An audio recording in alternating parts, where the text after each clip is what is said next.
3 years ago, Apple set out to change the landscape of mobile computing forever with the M1 chip. And after 3 years, only have one word. Wow. In order to understand why the M1 chip was such a big deal, we first need to go back in time to Apple's computers from 2015 to 2020. It's safe to say those computers were a hot mess. Johnny Ive's tendency to prefer form over function gave the MacBook some of the worst thermals in any laptop. And the issues only compounded with the poor quality hardware. I had to send my 2019 MacBook Pro into Apple 5 times. The first time, the logic board got fried because I left it charging past 100% for like an hour.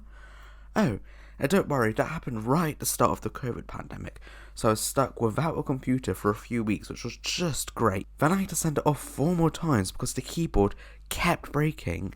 Over $1,300 spent on a computer that used to be known for how reliable they were broke down on me 5 times in 2 years. But then, after the 5th time, Apple were gracious enough to replace my machine with an M1 MacBook Pro of the same spec. So frustrated that I needed to send my computer in so many times? Yes, very. But thankfully, after 5 times and a call to Apple, they upgraded me to a newer computer. But let's be honest, that's still not a very good experience for a computer that cost $1,300. So I'm glad to report that newer MacBooks don't have the same issues. Unfortunately, I have run into a few issues on the newer MacBooks, but nothing as terrible as the 2016 MacBook era. One of the big issues that I've ran into is the MacBook just refusing to turn on after being charged sometimes. I think it may have been a software glitch, as I've only had it while I was running the beta last year, but I ended up having to take my MacBook to Apple and we needed to unplug and replug the battery in order for the MacBook to turn on. But as frustrating as that issue was, at least it was fixed for free, and it wasn't that big of a deal, unlike what happened to my mum's MacBook. One day when opening up her MacBook at work, the computer decided to break. A quarter of the display had just died. She took it to Apple and they somehow blamed it on the SSD and said the whole logic board of the computer needed replacing but not the screen? Ended up getting an M2 MacBook Air as she was looking for an excuse to get a bigger screen. I was about to say that the MacBook does still work, but I just plugged it in. I was trying to get a shot for the video of me showing it actually still works, so I just plugged it into charger. It's been charging for around 10 minutes, and it keeps on boot looping. The M1 chip itself has held up really well. It's just as speedy as the day I first got the computer. Everything from opening apps to video editing works well on the M1 MacBook, and after 2 years of use, I've only ever heard the fans once.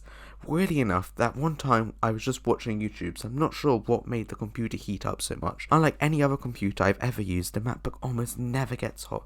No matter what I'm doing, the computer always seems to stay cool. And as for the battery life, the computer lasts all day, and in fact sometimes I find myself using the computer for 2 or even 3 days before I get the low battery warning.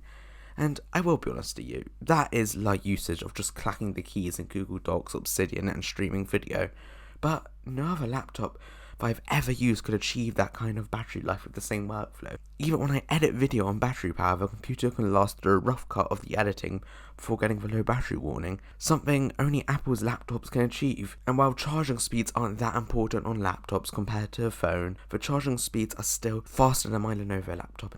The keys on the MacBook feel heavily compared to my old MacBook. Gone are the days of worrying my computer keys would break after typing for 10 minutes, and the travel in the keys is one of the best I've ever used on a laptop. I could type on this keyboard for hours on end, and in fact, I do. Almost anywhere I go, I always have this laptop with me. That used to be the job of my iPad Pro, but since I got a competent MacBook that's keyboard is usable, I barely even touch my iPad to do work. And after I got my Galaxy Fold with a tablet that fits in my pocket, it's safe to say my iPad just sits there and gathers dust, except for a few times a week when I remember it exists and realise that my Fold on MacBook is better suited for what I want to do on it. One of the reasons I love my MacBook so much more compared to my Lenovo laptop, even though I prefer Linux, is thanks to its portability. Nothing I own beats the power and portability the MacBook offers. It's just so light to carry around anywhere I go. The only real downside in Apple's pursuit of having such a lightweight computer is a lack of ports. There are only 2 Thunderbolt 3 USB-C ports. You can thankfully plug dongles into both ports and expand your range of ports, and even charge through both ports, but I wish the 2 USB-C ports were at least on the opposite sides of the laptop, so that you could charge from both sides like you've been able to do on higher-end MacBook Pro since 2016. Along with the USB-C ports on the laptop, Apple still haven't got rid of the headphone jack, funnily enough. Surprised, to be sure, but it worked.